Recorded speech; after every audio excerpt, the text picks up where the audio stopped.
Olá pessoal, nós vamos fazer uma aula sobre propriedades periódicas e a primeira propriedade da qual a gente vai falar é o raio atômico.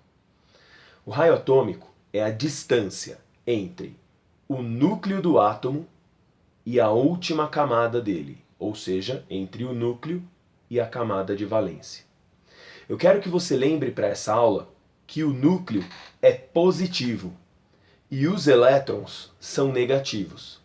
Dessa forma, o núcleo do átomo exerce uma força de atração sobre a eletrosfera. Muito bem.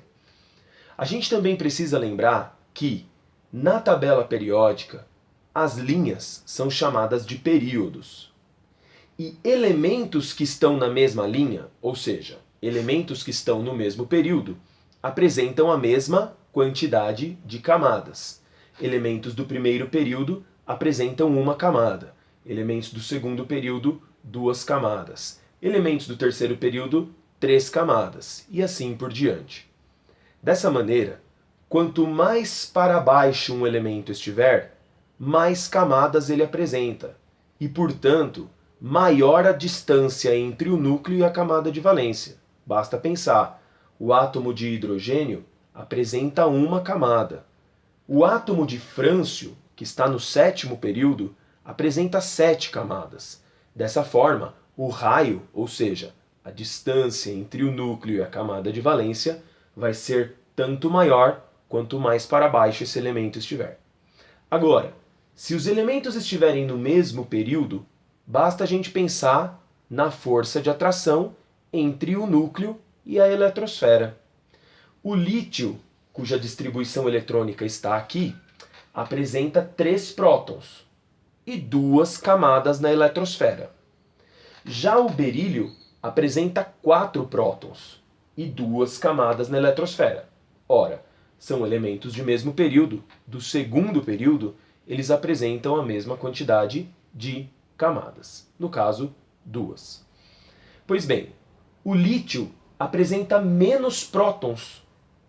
Portanto, o núcleo do átomo de lítio não exerce tanta força de atração como o núcleo do átomo de berílio, que tem 4 prótons. Dessa maneira, o berílio é um átomo mais compacto do que o lítio. Se você pensar em todos os elementos do segundo período, o boro tem 5 prótons. Portanto, ele vai ter um núcleo mais compacto do que o berílio. O carbono tem 6 prótons. Vai ter um núcleo mais compacto do que o boro. O nitrogênio tem 7 prótons. Tem um núcleo mais compacto do que o carbono. E assim por diante. De maneira que a gente pode dizer que os átomos mais compactos estão mais para a direita. E os maiores, ou seja, os que têm maior raio atômico, estão mais para a esquerda. Então a gente pode generalizar da seguinte forma. O raio atômico cresce para a esquerda e para baixo. Os elementos de maior raio atômico vão estar aqui. No caso, o frâncio apresenta o maior raio atômico. E os elementos de menor raio atômico vão estar lá na parte de cima, no canto superior direito. Tá ok? Então essa foi a nossa aulinha sobre raio atômico.